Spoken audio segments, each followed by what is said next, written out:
This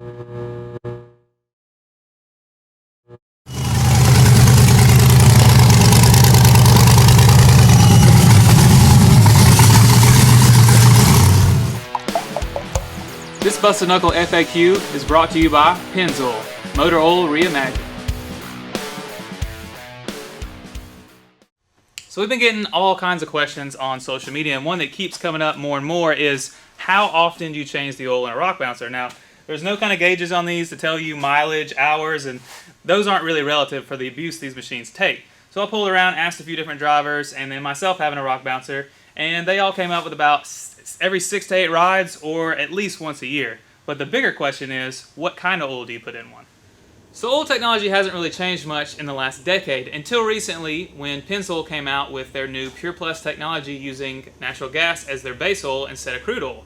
So we talked to the guys at Pennzoil, and we wanted to find out more about this oil and the new technology, so they sent us out to the Indianapolis Motor Speedway so we could check out some vintage race cars, whooping on the track, and putting this oil to the test.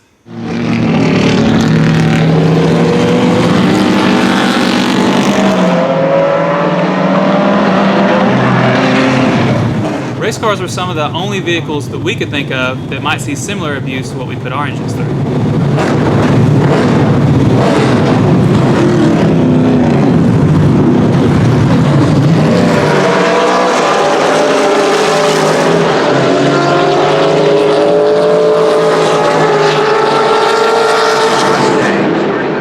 So we were interested to see how these cars held up under track conditions.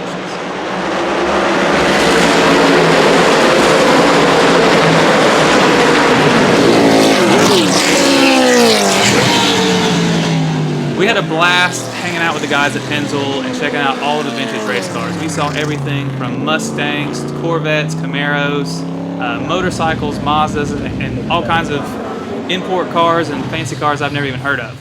Pennzoil has a rich racing history that goes back to IndyCar, NASCAR, pretty much any form of motorsports they've been a part of. And they taught us everything there is to know about their new Pure Plus technology.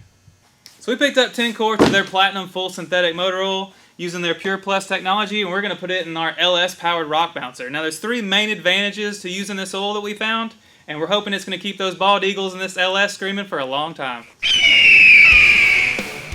Our advantage number 1 is lower viscosity at lower temperatures. Now this means that if there's going to be a cold weather startup, if you're up in Canada wheeling, or Idaho, or pretty much anywhere but Alabama where it doesn't ever snow, that the cold temperature startup won't be a big deal because the oil will actually be thinner upon startup. And the thing that'll help us here in the South is as we start and stop our rigs, trail riding and going from hill to hill, the oil will be able to move around a lot easier without warming it up.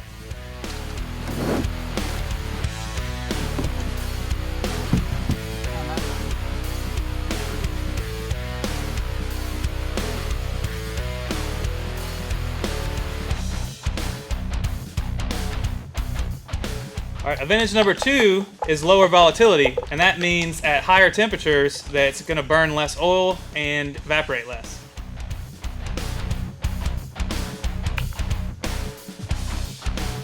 And advantage number 3, increased oxidation stability, which means at higher temperatures, the oil is less likely to break down. Now, I could talk all day about this, but let's go test it out.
so we got out and put a good whooping on the buggy.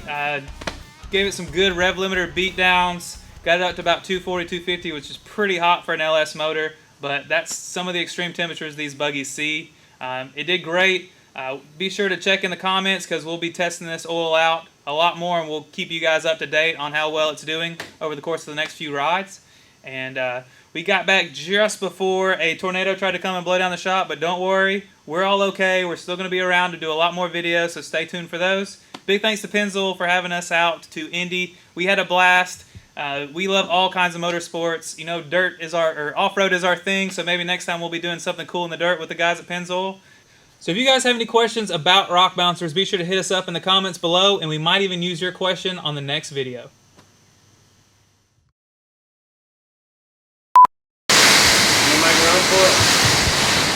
So we just finished shooting this video, and